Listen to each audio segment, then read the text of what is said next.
তো hello everyone, good morning.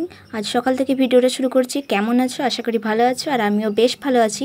তবে সকাল বলাটাই ভুল, আসলে আমার চা খাওয়া সব কিছু কমপ্লিট। এই যে দেখো, এইদিকে ঘরটাও ঝাঁটিয়ে বার করে নিলাম। তো এখানে দেখো, থাম্বনেলের জন্য একটা ফটো তুলছিলাম। তো এই যে এই পোস্টটা দিয়েই তুলছিলাম আর কি। তো এইদিকে দেখো, এই যে সব কিছু ঝেঁটিয়ে বার করে নিয়েছি, আর তারপরে এই যে কাচতেও চলে এসেছি। আজকে হয়তো বলবে যে আমি ওখানে কেন কাচিনি, আসলে ওখানে কাচিনি বলতে এই দুদিন তো তোমাদেরকে বলছি, তোমার দাদাভাই থাকতে থাকতে সব কাজটা আর কি করে নিচ্ছি। তাই ভাবলাম কয়েকটা রয়েছে, তাই কলতলায় একবারে বাসন আর জামাকাপড় সব একসাথে নিয়েই চলে এলাম। দিয়ে এসে পরে ওই যে কাচাকুচিটা আগে করে নিলাম। দিয়ে এই যে এখানে মিলে দিচ্ছি রন্ধ্রের মধ্যে। আর ওখানে কাচলে আর রন্ধে আসি না, কারণ ওখানে অনেকগুলো তার আছে, তাই ওই তারের মধ্যেই মিলে দিই। তারপরে বাসন ধুয়ে নিয়েছিলাম, দিয়ে ধোয়ার পর এই যে দেখো বাসন ধুয়ে নিয়ে চলে এসেছি। তবে আজ আমি ধুচ্ছি ঠিকই, কিন্তু কালকে আবার আমাদেরকে সব ধুতে হবে, কারণ কিছু করার নেই, কারণ আমাদের মাছ পালা চলবে। তো চলো, এখানে দেখো দুষ্টু মিষ্টু ঝগড়া করছে, তাই তোমাদেরকে একটু দেখালাম। আর এখানে দেখো, কালকে তোমাদের দাদাভাই চাউমিন এনেছিল, ওদেরকে চাউমিন দিয়েছিলাম, তখন খাচ্ছিল, তারপরে কিন্তু খাইনি। আর এই জায়গাটা দেখছো, এই জায়গাটায় আমি চান করি, তোমাদের দাদাভাই করে দিয়েছে আপাতত এখনকার মতো। তো এটা তো লোকের বাড়ি, সবসময় ভিজিয়ে রাখলে হবে না, তো তার কারণে আর কি একটু খুলে রোদ্দুরে ইয়েটা দিয়ে দিয়েছি, যাতে রোদ্দুরে একটু শুকায়। আর এদিকে আদি কি সর্বনাশ করেছে দেখলে, সব বিছানাতে হিসু করে দিয়েছে। তো ওইগুলো আর কি রোদে দিয়েছি। আর এদিকে তোমাদের দাদাভাইয়ের খাবার রেডি করে দিয়েছি। আর এদিকে দেখো, বিছানাটাও সুন্দর করে গুছিয়ে নিয়েছি। তো এদিকে সময় হয়ে গেছে আদির খাবার। তো এই যে চিড়েগুলি আনা হয়েছে, তারপর থেকে ভেজে রাখা হয়নি, তো দুটি দুটি করে নিচ্ছি, আর দুটি দুটি করেই ভাজছি। আর এদিকে একটু অল্প দুধ রয়ে গেছে কালকে রাতের, তো কড়াইটা ধোয়া হয়নি, রান্নার সময় ধুয়ে নেব। আর এখানে দেখো, চিড়েগুলো আর কি লাল লাল করে একটু ভেজে নিই, তারপর জল ঢেলে খাইয়ে দেবো। আসলে দুধ খাওয়াচ্ছি না, একদিন দুধ খাইয়েছিলাম, তারপরে ও আবার পটি করছিল, তাই আর কি খাওয়াচ্ছি না। আসলে ডাক্তার খাওয়াতে তো মানাই করেছে, তবে ডাক্তারের কথা না শুনেও আর কি একদিন খাইয়েছিলাম, তো দেখলাম না অসুবিধা হচ্ছে, তার জন্য আর খাওয়াইনি, এই জল দিয়েই খাওয়াচ্ছি। তো দেখি এইভাবেই খাওয়াই। আর তারপর আমি এইভাবে এই যে চান করে চলে এসেছি। চান করে আসার পর এই যে সুন্দর করে চুলটা একটু ছাড়িয়ে নিচ্ছি। দেখেছো তো, আমি চুল সেরকম কিছু ডিজাইন করি না, কোনো কিচ্ছু না, জাস্ট সিম্পল চুলটা ছাড়িয়ে একটা পাগড়ির মতন করে একটা ক্লিপ, এটাই আমার সবথেকে শর্টকাট চুল বাঁধা, ঠিক আছে। আর বেশি কিছু সাজিয়েও না, জাস্ট সিঁদুরটি পরি, আর কোনো কিচ্ছু পরি না। তোমরা তো দেখেছো ঘরে থাকলে এরকমই আমার সাজগোজ হয়। আর ভিডিওটা করছি ঠিকই, কিন্তু ভিডিও করার কি বলবো, ভিডিও করার মধ্যেও ভয়ে ভয়ে ভিডিওটা করতে হয়, সেই কারণটা আমি এখন বলবো না, পরে বলবো। আর এখন আমার ক্যামেরাটা ধরে দিচ্ছে মানা, ঠিক আছে, ও আর কি রয়েছে, তাই বললাম একটু ধরে দিত। আর এদিকে আজকে রান্না হবে টমেটোর চাটনি আর পোস্ত আর ডাল, আর খাওয়ার সময় ডিম ভাজা হবে। তো যাই হোক, দুপুরের বেলায় আর কোনো কিছু ভিডিও তোমাদের সাথে সেরকম শেয়ার করতে পারি না। আর এদিকে দেখো, দুষ্টু আর মিষ্টু বেদানা খাচ্ছে। আসলে আদির জন্য আনা হয়েছিল, তবে বেদানাটা মোটেও ভালো না, তো অর্ধেকটার মতন ভালো বেরিয়েছে আর অর্ধেকটা খারাপ, তাই ভাবলাম দুষ্টু মিষ্টুকেই দেওয়া যাক। আর এদিকে দুষ্টু মিষ্টু দেখো বেদানা খাচ্ছে। আর এদিকে আমার ভাতও হয়ে গেছে, এদিকে ভাত নামিয়ে নিচ্ছি, মারটা গেলে নিই। তো চলো, তারপর তো আমাদের ভাত হওয়ার আবার একটা মহৎ গুণ আছে। তুমি যদি কলের জলে ভাতটা রান্না করো, তবে ভাতটা কিন্তু খুব হলুদ হয়ে যায়, তার কারণে কলের জলে ভাত রান্নাই করি না।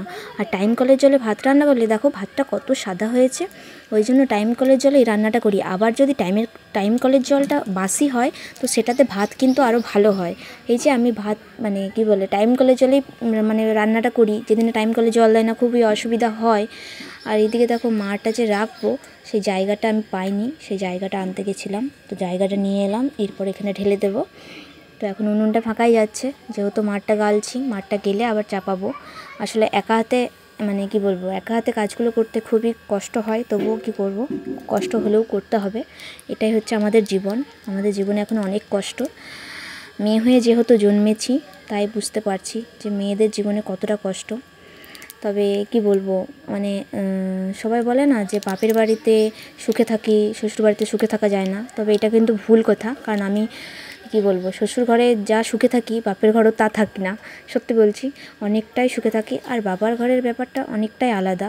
শ্বশুর ঘরে যেহেতু কাজকর্ম করে সুখে থাকা, আর বাবার ঘরে সবসময় শুয়ে বসে সুখে থাকা, দুটোর মধ্যে অনেক তফাৎ। তবে কাজের মধ্যে থাকি বলে কোনোটাই কিছু মনে হয় না। আর বাবার ঘরে গেলে সব সময় শুয়ে বসে কাটাতে হয়, এটাও একটা বোর লাগে। তবে কি বলবো, বাবার ঘরের মতন সুখ কোথাও নেই, তবে শ্বশুর ঘরেও সুখ আছে আমার কাছে। এবার অন্যান্য মেয়েদের কাছে কি আছে সেটা আমি কিন্তু জানি না। আর তা করতে করতে এই যে দেখো, কড়াই চাপিয়ে দিয়েছি, এই যে ফোড়ন দিয়ে দিয়েছি শুকনো লঙ্কা আর জিরে, আর এদিকে দেখো পেঁয়াজটা ভেজে নিচ্ছি। এরপর ডালটা করব, তো তেলের মধ্যে হলুদটা দিয়ে দিলাম। আসলে আগের দিন কি হয়েছিল, মানে ডালটা চাপিয়ে মানে ডালটা দিয়েছি আর তারপর হলুদটা দিয়েছি, তার কারণে হলুদটা ঠিক মানে গোটা গোটা রয়ে যাচ্ছিলো, ওই জন্যই আর কি একটু প্রবলেম হচ্ছিলো, গলতেই খুঁজেনি। তাই ভাবলাম তেলের মধ্যে দিয়ে দিই, তারপর ডালটা না হয় দিয়ে দেবো। আর একদম প্লাস্টিকের মধ্যেই ডালটা রেখেছিলাম, গরম ডালটা, তো ওই যে ডালটা এরপর ঢেলে দেবো। তারপর একটুখানি কষে, এটা কিন্তু আমি আমার শাশুড়ি মায়ের কাছ থেকে শিখেছি, না হলে আমি জল শুদ্ধনি ডাল একদম ঢেলে দিই। তো এটা আমার শাশুড়ি মায়ের কাছ থেকে শেখা। একটুখানি বেশ শক্ত শক্ত হবে, তারপর জল ঢালবো। তো চলো একটুখানি ভালো করে নেড়ে নিই, তারপর জলটা দিয়ে দেবো। এই যে তো জলটা দিয়ে দিয়েছি, তারপর একটু স্বাদ মতন লবণটাও দিয়ে দিলাম। তো এরপর ফুটুক, তারপরে আবার পোস্তটা চাপাতে হবে।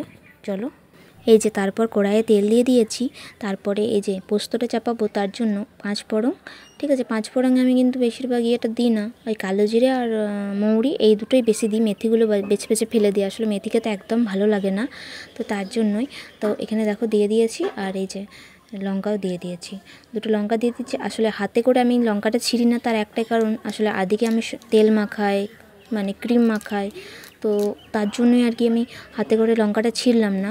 আসলে আমার হাতে যদি জ্বলে তো আদির যদি লাগে তো আদিরও জ্বলবে। সরি, এটা কিন্তু পোস্ত চাপাচ্ছি না, এটা টমেটোর চাটনিটা চাপাচ্ছি, একটু আগেই ভুল বলে দিয়েছি, আর তার জন্য সরি, কিছু মনে করবে না। তো এই যে টমেটোগুলো দিয়ে দিয়েছি, আর এই টমেটোগুলো না বন্ধুরা কোনো মতেই সিদ্ধ হতে খুঁজছিল না, আসলে রোদ পাকা টমেটো তো তার জন্যই হয়তো সিদ্ধ হচ্ছিল না, কি বলবো। লবণটা প্রথমেই দিয়ে দিয়েছিলাম, তো তার মধ্যেও দেখো সিদ্ধই হয়নি। আমি ভাবলাম যে লবণটা দিয়ে দিলে হয়তো তাড়াতাড়ি গলে যাবে, কিন্তু কোনো মতেই গলছিল না। এই যে ভালো করে ভেজে নিই, চলো তারপর চিনিটাও দিয়ে দেবো। তো এই যে চিনিটাও দিয়ে দিচ্ছি, অনেকটা পরিমাণে চিনি দিলে টমেটো চাটনিটা খেতে কিন্তু হেভি লাগে, আর আমাদের ঘরে কেউ টক মানে বেশি পছন্দ করে না, মিষ্টি মিষ্টি সবটা পছন্দ করে।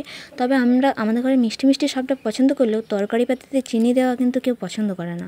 আসলে আমি চিনি দিও না, কোনো দিন কোনো রান্নায় আমাকে দেখতেও পাবে না চিনি দিই। তো এই যে টমেটোর মধ্যে চিনিগুলো দিয়ে দিলাম, এরপর দেখি কীরকম হয়। তো বন্ধুরা এইভাবেই রান্নাটা আমি করে থাকি, মানে টকের রেসিপিটা। তো কেউ যদি অন্যভাবে করো প্লিজ কমেন্ট করে জানাবে, তাহলে আমি অন্যভাবে একটু চেষ্টা করে দেখব, হয়তো আরও টেস্টি হতে পারে। তো ফাইনালি টকটা হয়ে গেছে, এরপর নামিয়ে নিয়ে কড়া বসিয়ে দিয়েছি। আবার এই যে পোস্তটা চাপাবো, তার জন্য তেল দিয়ে দিয়েছি। আর বলেছিলাম না, পোস্ততে আমি কিন্তু 5 ফোড়ন দিই না, আসলে আমার ওটা একদমই পছন্দ নয়, আমার শাশুড়ি মা 5 ফোড়ন দেন, তো 5 ফোড়ন আমি কিন্তু দিইনি। এই যে আমি প্রথমে হাতে নিয়ে নিলাম কালো জিরে আর মৌরি আর মেথিগুলো, তবে মেথিগুলো বেছে বেছে আমি ফেলে দিলাম, আর কালো জিরে আর মৌরিটাই দিলাম। মেথি হয়তো 2-1টা চলে যেতে পারে, তবে যাক, তা কোনো অসুবিধা নেই। তবে বেশিরভাগ কালো জিরে দিয়ে পোস্তটা করলে আলাদা একটা টেস্ট হয়। তো কি বলবো, মানে আর ঝিঙে পোস্ত খেতে কার কার ভালো লাগে অবশ্যই কিন্তু কমেন্ট করে জানাবে।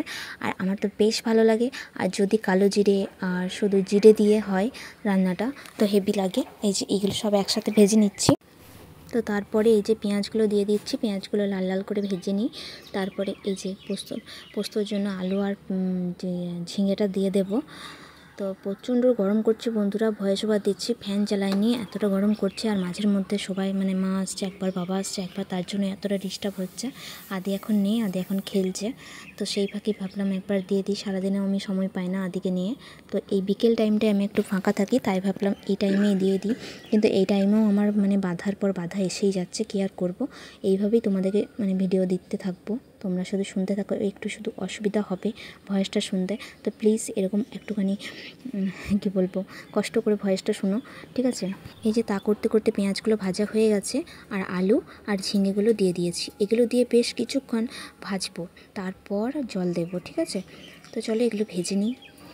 তো এগুলো ভাজতে ভাজতে কিছু কথা তোমাদের সাথে শেয়ার করি বন্ধুরা। এই যে সংসারে মানে আমি এত কাজকর্ম করি, মানে সব কিছু ঠিক আছে, কাজকর্ম করি সবটাই ঠিক আছে, কিন্তু এই কাজকর্ম করার পরেও এই যে ছেলের চান খাওয়া দাওয়া, ছেলেকে পাকানো, পরিষ্কার পরিচ্ছন্ন রাখা, তারপরেও কিন্তু আমাকেই করতে হয়।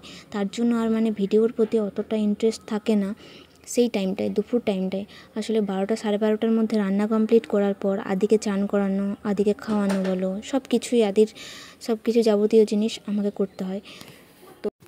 তো তো ওগুলি তো আমাকেই করতে হবে, যেহেতু আমি ওর মা, ঠিক আছে। তো করতেও আমার কোনো অসুবিধা হয় না, আমার বেশ ভালোই লাগে। আর আদি যে ছোট্ট ছোট্ট কথাগুলো শিখেছে, সেই কথাগুলো তোমাদের সাথে একদিন শেয়ার করব।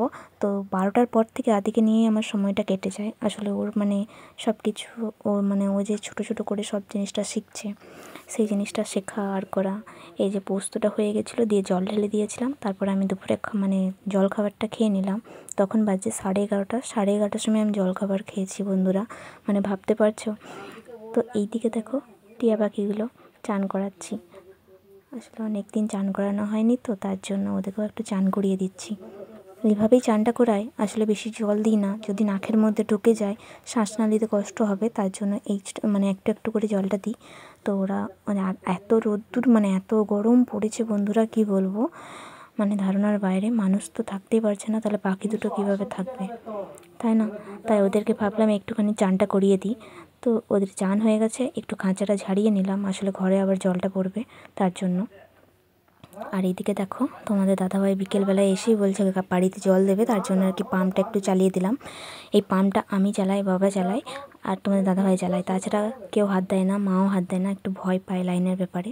এই যে তোমাদের দাদাভাই দেখো বাঁদরের মতন উঠে গেছে উপরে, উপরে উঠে এই যে জল দিচ্ছে, বলছে আমাকে কিন্তু নেবে না। আমি বলছি ঠিক আছে, নেবো না। ও তো দেখতে পায়নি, তবে যখনই ভিডিও ছাড়বে তখনই দেখতে পাবে।